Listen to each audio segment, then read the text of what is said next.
네, 우리 요배 세 친구에 이어서 또 가장 나이가 어린 그 엘리우라고 하는 분이 이제 어, 지혜의 말씀 또 자신의 어떤 지혜를 가지고 요백에 또 다시 이제 욥을 정죄하는 그런 이제 이야기들을 계속해서 하면서 그럼에도 이제 하나님의 진리의 일부를 또 전달해주고 있습니다. 오늘 본문에 주로 나오는 내용이 이제 이 폭풍우의 이 폭풍우를 통한 하나님의 그런 모습을 어떤 분이신지를 소개를 해주고 계신데요. 이 폭풍우의 이 진리의 내용이 이 다시 폭풍우 속에서 하나님이 이제 욥에게 나타나시는 모습으로 저희가 이 폭풍우로 하나님이 연결되고 있는 것을 볼 수가 있습니다. 그래서 38장에 보면 그때 여호와께서 폭풍우 가운데에서 욥에게 말씀하여 이르시되, 그래서 폭풍우 가운데 하나님이 또 실제로 이 엘리후가 말한 그 하나님이심을 말씀하시면서 거기에 엘리후의 부족함을 채우시는 방식으로 하나님께서 자신을 드러내시고 계시죠. 그래서 이 엘리후가 말하고 있는 이 폭풍우 가운데의 하나님의 말씀은 하나님의 진리의 아주 중요한 한 측면을 우리에게 전달해주고 있다, 이렇게 말씀을 드릴 수가 있겠습니다. 그래서 이 폭풍우는요, 세상에서 인간에게 내려지는 거대 재앙, 뭐 유튜브나 이런 데를 치면은 이렇게 뭐 많이 나오더라고요.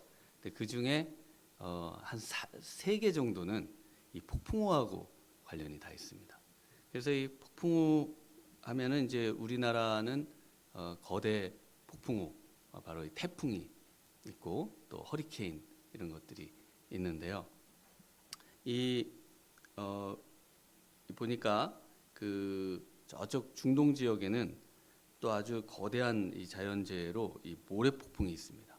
번개가 치면서 엄청난 모래가 이제 하늘을 뒤덮는, 그래서 사람들이 그 속에서 굉장한 고통을 겪는 그런 또 모래폭풍이 있고, 하분인가요? 뭐 이렇게 써놨는데요.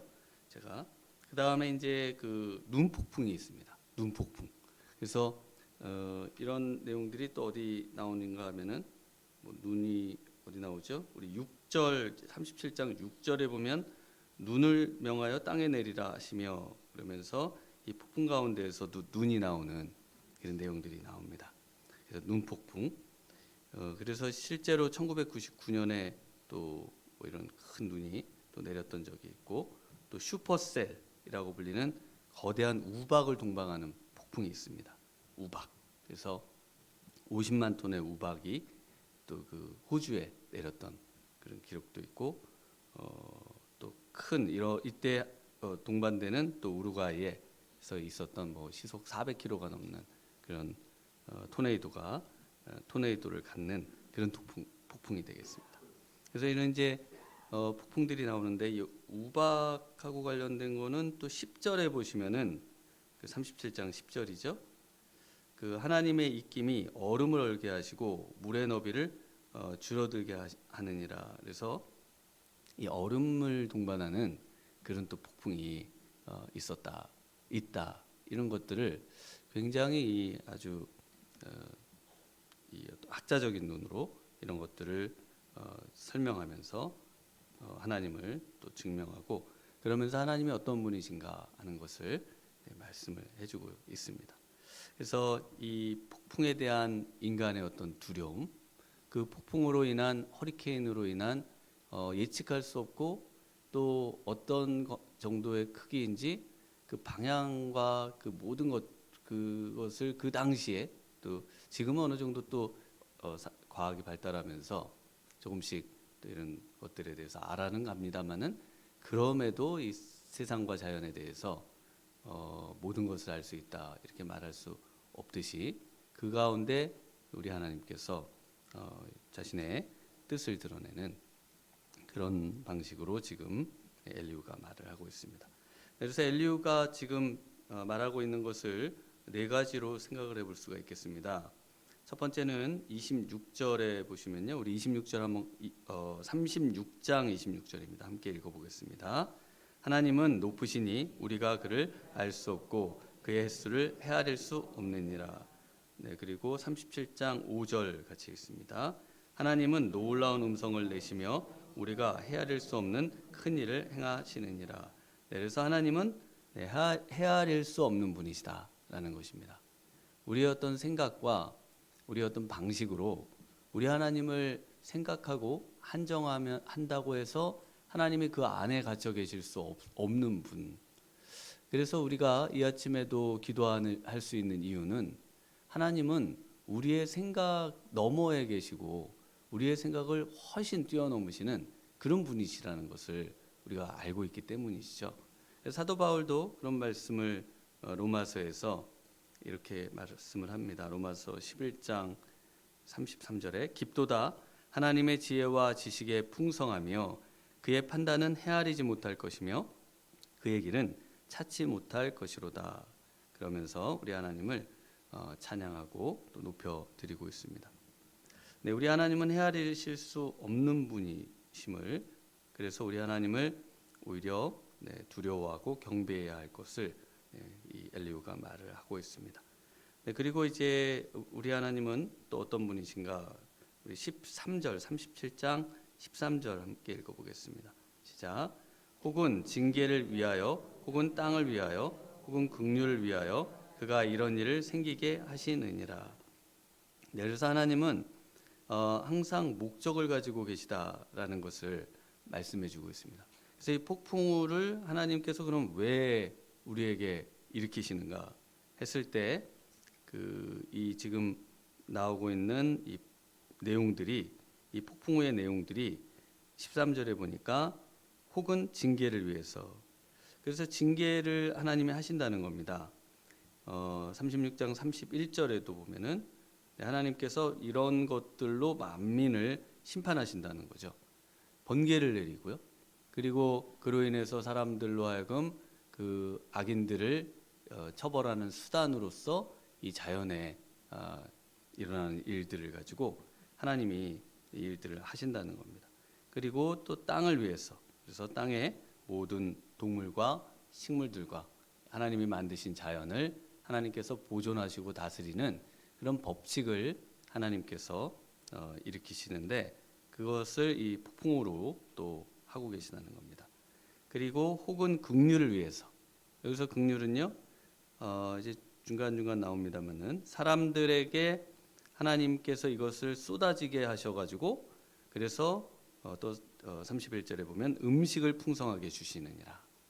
하나님께서 이런 폭풍우, 비와 이런 것들을 동반하는 이런 여러 가지들을 통해서 하나님께서 만물을 또 새롭게 하시고 또 윤택하게 하시고 또 우리에게 풍성한 먹거리를 주시고 하시는 방식을 하나님께서 또 이런 폭풍우를 통해서 사용하고 계시다. 이러면서 이제 그런 말씀들을 이렇게 쭉 하십니다. 그러면서 37장 7절을 조금 이해하시기가 어려우실 텐데요. 한번 같이 읽어보겠습니다. 시작. 그가 모든 사람의 손에 표를 주시어 모든 사람이 그가 지으신 것을 알게 하려 하심이라. 네, 그래서 이 비가 오고 뭐 눈보라 치고 또 폭풍우 번개가 내리고 아주 심할 때 그때 동물들이 막 다 숨습니다. 그때 사람들에게는 손에 표를 주시어 모든 사람이 그가 지으신 것을 알게 하려 하십니다. 그래서 표를 주신다 이렇게 되어 있는데요. 이 표를 주신다는 것은 이 봉인 인봉된 것에다가 이제 봉인을 하는 겁니다. 그래서 사람의 손이 이렇게 묶여서 아무것도 할 수 없는 상태가 되도록 만드는 것. 그것을 이제 표를 주신다. 그래서 이 도장을 찍는 건데 도장을 찍으면 못 열어보지 않습니까? 그 열어볼 수 없는 상태가 되는 겁니다. 그래서 사람의 손에다가 도장을 찍어서 이렇게 아무것도 할 수 없는 상태로 만들었다 이런 겁니다. 그래서 그런 내용이라는 것을 생각하시면서 보시면 되겠습니다. 그래서 8절에는 그러나 짐승들은 땅 속에 들어가 그 초소에 머문다. 사람들은 자신들이 해놓은 모든 것에 폭풍우가 치면요 아무것도 할 게 없습니다. 그래서 저는 이제 바닷가에서 그 태풍의 위력을 늘 보고 있잖아요. 그래서 거기서 항상 태풍, 지금도 태풍 소리를 들으면은 야, 그 태풍이 얼마나 그 무서운가. 이 태풍 소리만 나면 저 태풍의 경로가 어떻게 될까 그런 생각을 했는데 또 올라오니까 다들 뭐 태풍에 대해서 별로 큰 걱정들을 안 하시고 그러시더라고요. 방파제고 뭐고 다 깨고요. 배를 저기 있던 배를 다 저 산 쪽으로 옮기고요. 뭐죠? 집들이 다 부서지고요. 그리고 태풍이 지나간 자리는 정말 뭐 말할 수 없는 그런 피해를 남기고 가는데 사람이 그 태풍을 어떻게 합니까? 막을 수가 없어요. 태풍을. 그냥 손 놓고 그냥 가만히 있는 방법밖에 없습니다.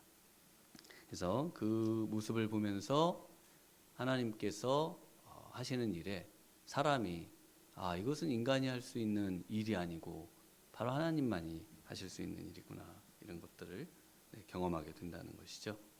그래서 이 폭풍우에는 이렇게 그 목적을 하나님이 가지고 계시다는 것입니다. 그 다음에 이제 세 번째로는 인간의 지혜로는 이런 것들을 알 수 없다 이렇게 말씀을 하고 있습니다. 그래서 15절부터 14절부터 이 계속 엘리후가 욥 너는 이런 것들을 아느냐, 욥 너는 이런 것들을 아느냐, 그리고 또 17절에도 계속해서 그대가 이런 것들을 아느냐, 계속 안다면 우리한테 할 말을 가르쳐라. 이렇게 계속 이야기를 하는데요. 하나님께서 나타나셔서 욥에게 하시는 말씀도 그겁니다. 너는 아느냐? 너는 아느냐? 모르죠. 그러니까 우리가 안다고 하는 것이 얼마나 모름이 더 많은 것을 아는 것인가 라는 것인데요. 그런데 우리의 안다고 하는 지식이 한계가 있고 하나님의 무한하심과 그 엄청난 지혜 또 지식의 양에 비하면 인간이 가진 것이 보잘것없다. 그래서 우리는 기도할 수밖에 없는 것이죠. 그리고 이제 마지막으로는요. 마지막으로는 24절입니다. 24절이 결론적으로 보면요. 우리가 함께 읽어보겠습니다. 시작. 그러므로 사람들은 그를 경외하고 그는 스스로 지혜롭다 하는 모든 자를 무시하시느니라. 그래서 하나님을 경외하는 것. 그 하나님의 놀라운 경이로움 앞에 그 하나님을 찾고 그러나 그 하나님을 우리가 23절에 찾을 수 없기 때문에 무한한 그분 앞에 그저 두려움을 가지고 그분을 인정하고 그분을 용납하고 받아들이는 것. 이것을 이제 이 엘리후가 말하고 있습니다. 그러나 엘리후가 한 가지를 놓치고 있어요. 그 엘리후가 한 가지 놓치고 있는 것이 이제 하나님께서 38장부터 나타나셔서 하시는 일이십니다. 그 엘리후의 그 말에 보면 바로 이 폭풍우 자체로서 하나님의 그 모든 것을 규정하는 것으로 한계를 짓습니다. 가령 37장 2절에 보면요. 엘리후도 역시 두려움과 그 모든 것으로 흔들리고 떨리고 이제 하죠. 1절에. 그리고 2절에 보면 하나님의 음성 곧 그의 입에서 나오는 소리를 똑똑히 들으라. 여기서 하나님의 음성 그의 입에서 나오는 소리가 뭘까요? 바로 그 기상현상과 자연현상을 통해서 하나님이 보여주시고 있는 그 모든 것을 통한 관찰과 또 이 경이로움 또 두려움을 가지고 하나님의 음성을 유추해내는 그런 방식으로서 하나님의 음성을 말하고 있습니다. 그래서 3절에 그 소리를 천하에 펼치시며 번갯불을 땅끝까지 이르게 하시고 또 4절에 그의 후의 음성을 발하시며 그의 위험찬 소리로 천둥을 치시며 그래서 소리를 천둥 이 모든 것들을 하나님의 소리로 이해하고 있는 것이죠. 그리고 5절에 하나님은 놀라운 음성을 내시며 그래서 이 천둥과 번개와 이런 것들을 통한 하나님의 음성으로 이것을 한계 짓는데 실제로 하나님은 어떤 하나님이십니까? 하나님은 우리가 알아들을 수 있는 언어로 아주 명확하게 말씀을 주시는 하나님이십니다. 그래서 우리 하나님은 말씀의 하나님이세요. 그래서 이것을 우리 다윗이 또 시편에서 이렇게 말씀을 하죠. 시편 19편에 보면 이렇습니다. 하늘에 하나님의 영광을 선포하고 궁창이 그의 손으로 하신 일을 나타낸다. 그러면서 하늘 이 끝에서 나와서 하늘 저 끝까지 운행하며 그의 열기에서 피할 자가 없도다. 그러면서 이 그의 소리가 온 땅에 통하고 그의 말씀이 이 세상 끝까지 이르도다. 그러면서 이 그 모든 자연의 것을 통해서 엘리우의 수준의 그 모든 것 하나님의 그 지식의 또 말씀의 그 자연을 읽어내는 그 눈과 또 그런 지혜를 우리가 볼 수가 있습니다. 그러나 다윗이 거기서 멈추지를 않습니다. 19장 7절 그 이후에는 여호와의 율법은 완전하며 영혼을 소성시키고 여호와의 증거는 확실하여 우둔한 자를 지혜롭게 하고. 그러면서 이 하나님의 이 말씀이 얼마나 귀한 것인지를 우리에게 알려주고 있습니다. 그것을 그 앞에 그 지혜를 통해서는 단지 하나님이 두려운 분이시라는 것 외에는, 그리고 하나님을 우리가 경외하며 살아야 된다는 것 외에는 알려주는 것이 없는데, 말씀하시는 하나님의 실제 말씀을 통해서는 죄를 깨닫게 하고 하나님으로부터 긍휼을 입게 하고 또 하나님으로부터 교훈을 받게 해서 인생에 살아갈 모든 지침을 그분에게 직접 얻을 수 있는 그런 삶이라는 것입니다. 그래서 금 곧 많은 승금보다 더 사모할 것이며 꿀과 송이꿀보다 더 달다. 나의 반석이시오 나의 구속자이신 여호와여, 내 입의 말과 마음의 묵상이 주의 앞에 연락되기를 내가 원하나이다 하면서 바로 이 하나님의 말씀을 가진, 그리고 그 말씀을 통한 묵상이야말로 진정한 우리의 영혼의 양식이 되고 진정한 하나님을 알아가는 수단이 되며 또 그 하나님 앞에 모든 죄를 용서받고 또 모든 축복을 얻을 수 있는 그 가장 좋은 길이라는 것을 다윗이 또 말해주고 있습니다. 오늘 욥기의 말씀을 통해서 정말 오늘도 우리에게 기도하면 들으시고 또 기도 가운데 우리에게 말씀을 주실 수 있는 바로 그 하나님, 그처럼 우리에게 친밀하게 다가오시고 또 모든 자연과 또 모든 우리와 하나님 사이의 그 무한한 질적 또 차이를 극복하시고 찾아와 주셔서 오늘도 우리와 함께 하실 그분 앞에 기도 가운데 그분의 음성을 들으시고 그분을 만나시는 복된 기도의 시간 되시길 바랍니다. 기도하시겠습니다. 하나님 아버지 감사합니다. 오늘 이 아침 또 하나님 앞에 기도하러 나왔습니다.